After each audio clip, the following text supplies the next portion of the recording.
twetegese ekisookera ddala njagala congratulating Spice Diana ne manager Roger, but mostly actually Spice Diana kuba ye brand gye tupushinga ku concert. Mwebaza olw'okubeera omukazi enjasa biggu, olw'okubeera nakyala atagenda, olw'okubeera staggal omutuufu gwe twogerako. This is an amazing day. I'm so happy for her. Era nkoola abawagizi mwenna rehearsals zigenze maaso, ensi yonna neetegefu okubeera nga tujja tuwagire Spice Diana ennaku zituuse. So I'm calling upon all of you mwenna abamanyi nti mpagira Pallaso, mpagira Music we Uganda, mpagira ojje out oyimirire wamu ne Stargirl on January 13th. Yes, endonge kwa chairman rehearsals zigendera ddala maaso, abayimbi banji, and we are here for her and she's been here for us and we can't wait to even be there for her more on the 13th of January. Kitumanyiira omuntu atagenda beera, how are you going to deal with that? Spice bakoze ekintu ekyamaanyi otanga bakazi bewaddeyo abamingamu kino si kya challenge, nakibagamba ne luli. Music talent is talent. Spice Diana era ina abasajja basinga amaanyi okitegeera, so ate mmwe abamu limiting ne mugamba endongo y'abakazi muyinza okuba mumusaako limit nga ye talina limit. So I think endongo terina kubeera mu gender, si y'amaanyi. Endongo si y'amaanyi nti omusajja asinga omukazi ekiwaga. Endongo ya talent na bongo na dookooli, amalookooli ali omusajja n'eri omukazi, era buli omu alina engeri gy'alikozesa beautifully. So I think she's done an amazing job. Bakazi bakoze bulungi, naye tugambe nti abayimbi b'e Uganda bakoze bulungi. Kintu ky'okwawulamu muleetawo embeera abakazi bagamba bafiringa nti tebali equal to men. You get what I'm saying? So tekiri fair nabo gye bali, muba muleetawo enjawukana. Waliwo ekintu bakita atya omukyala gwokimanyi? Gender equality. Gender equality. So if we're aiming to have gender equality nga buli omu ayisibwa kyekimu, let's stop.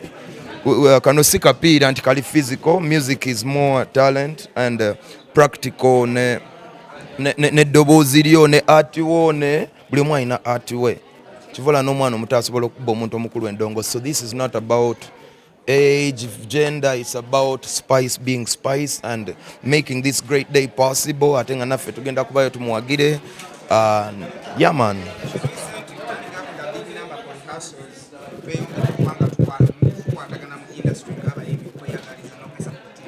Yes, abayimbi bakitegeera dda nti balina okukwatagana. Ababawukanya be batali bayimbi. Bw'otunuulira around abawukanya abayimbi si bayimbi. Naye abayimbi turning up for bigger numbers is to show her nti olaba tuzze mbungi bwetti mu rehearsal. Ola ate kati wali ku kivulu kuba kati rehearsal zo zokka zibaddeko abantu nga 1,000. Kati bw'obbira 1,000 n'oluteeka wali kitegeeza ekisawo ekigenda kujjula saa 10. So gonna maanyi ga Spice n'omukwano gwe gwa extending towards us ne bafaani be ne delivery ye ne tiimu ye, you know. So ffenna tatukuŋŋaanyiza wano kubanga mbw alina empisa embi, atukuŋŋaanyiza wano kuba muntu mulungi ate mukwano gwaffe ate tuli proud of her, ate tuzze mu supportinga.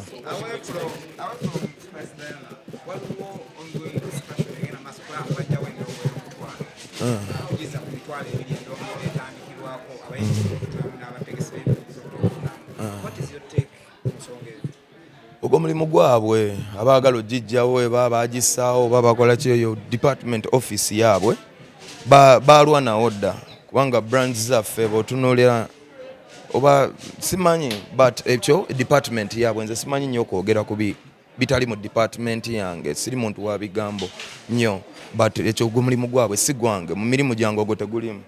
Tumanyi ng'omuyimbi abadde aliko nga osasula ssente nyingi naye aba promoters bavudde ne bagamba olina sasula millions 3 ku 5. Are they the right people to decide for you? Ebitabo ebyawandiikirwa bigamba muli balabira ku bikolwa byabwe. Kati munnanga abantu baba baafuna ennyiike, baafuna ki, abantu guno you know they ugo eryo ddembe lye kubanga nze siina ate kwaba bawandiise tekuli yali azze nambuukinga. Bajjo mulekerawo n'otwala byayogera serious. Bajjo mweno era gye tulimu reasoning ye teyinza kubeera ku mutindo neye eri maaso egenda maaso. The way he reasons, the way he thinks, Bajjo are making Uganda look like a lost country. How can you put a price tag on a brand? You know what I'm saying? Fena, this is therapy. Kanziremu kibagamba omulundi ogusembayo. Music is therapy. Teri muntu kati kanku example gwe sente mekazo osobola okusasula teacher olw'okutendeka abaana ba ghetto kids amazina. Gosobola gabatendeka. Kiri kintu kyabongo kiba kiraba eri kuva Katonda bwajja alina engeri gy'atuula mu ffe ffenna. Gwe n'akutuulamu n'oba munnamawulire oli n'amutuulamu n'abakirala. When we fight each other's energy, Bajjo nze mugambe bwaba simanyina kubanga saagala namufuula point kubanga ali pointless. You know what I mean? Like tosobola keera ncha neggwanga oliswaza okuteeka price on a brand. Naffe eddagala tulyagala. Nze bwe ngende w'omusawo n'angamba panado wa 5 olw'okuba simanyi kola panado sisobola muga ndi ngenda kuwa 10 nina okumugula ebbeeyi gy'akoze ki gy'agambye. For example, akola eddagala eryo panado ayinza n'okuba talina kyassaamu nga asima manju musenyu guli mu lujjalo naye olw'okuba nti ye yalabikirwa Katonda alina omulimu ogwo oguzuula ekyo tosobola musalira bbeeyi yakyo. Buno budduuka kirungi yagambye nti ayagambye yezaagula abayimbi kati oyo aba promoter oba aba demoter abatatutwala mu maaso kati tufe ku bintu ebitutwala mu maaso mulekerawo muwa platform abamuwa platform mwe mwongera. Tulina ebintu bingi ebyokwogerako.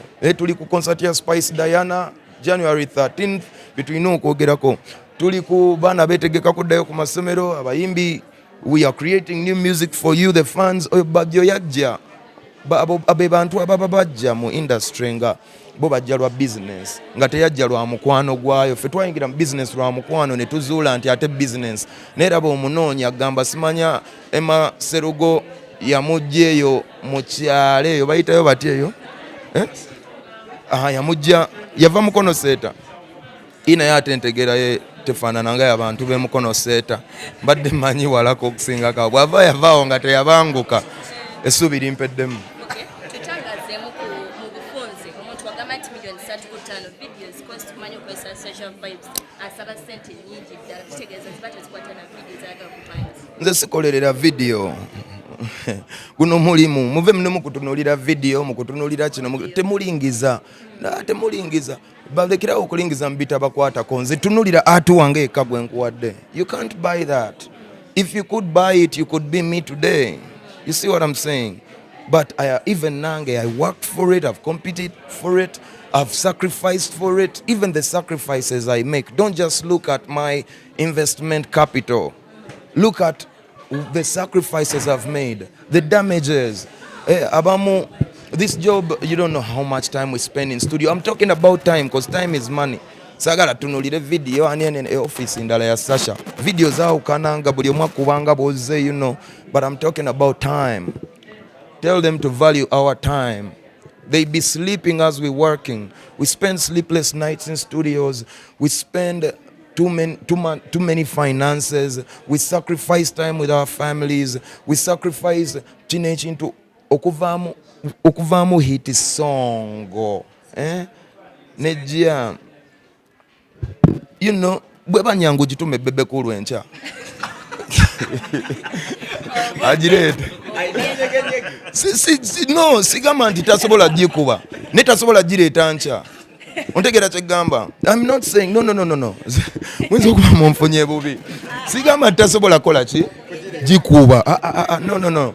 Don't take me like that. Sigama tasobola jikuba. Naye encha tasobola jireta. So to respecting abantu nga lulyagiina n'enkyagina era ne tumurespecting ebbanga litumaze mu industry nga jazz kuba tekibadde kibadde kya kukuwa example ya fact. It's a known fact nti tasobola gireeta ncha. Maybe next week nga kiwadde obudde kyengezaako okuga nti tuteekamu obudde buki bungi so njagala ofune obubaka obukibaddemu.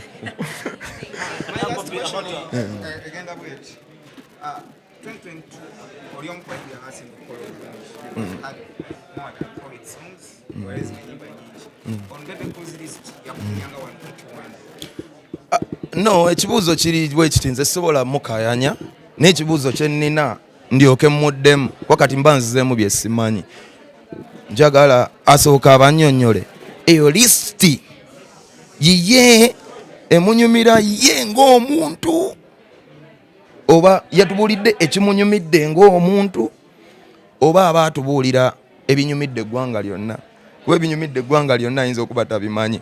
Ne bw'aba nga ye saawa eno nga Bebe Cool myaka gye azina kino babandana n'azina balobalo nga emizika amunyumira nga abayimbi baba bayimbye bulungi, so atubuulire nti nze nga Bebe Cool bwe mbeera eyo mu biseera byange eby'eddembe nzina balobalo nzina babandana nzina, you know, like he has to come out na refreshing n'agamba nti eno list ennyumira ng'omuntu oba yategeeredde eggwanga ki bw'abanga emunyumira ng'omuntu eryo ddembe lye, we cannot disagree. Era ddembe ly'okulonda kuba abayimbi be yalonze bayimbye bulungi, you can't disagree with that, naye bw'ebanga yategeeredde eggwanga ddamba awo tuyinza okuba ne bye tumugamba ebyenjawulo. So right now I can't really go deep into it because I don't know if he was speaking his mind or he was speaking on behalf of Uganda, so he needs to come out more clear about the list nti abaatuwa ya Uganda oba abaatuwa bimunyumira.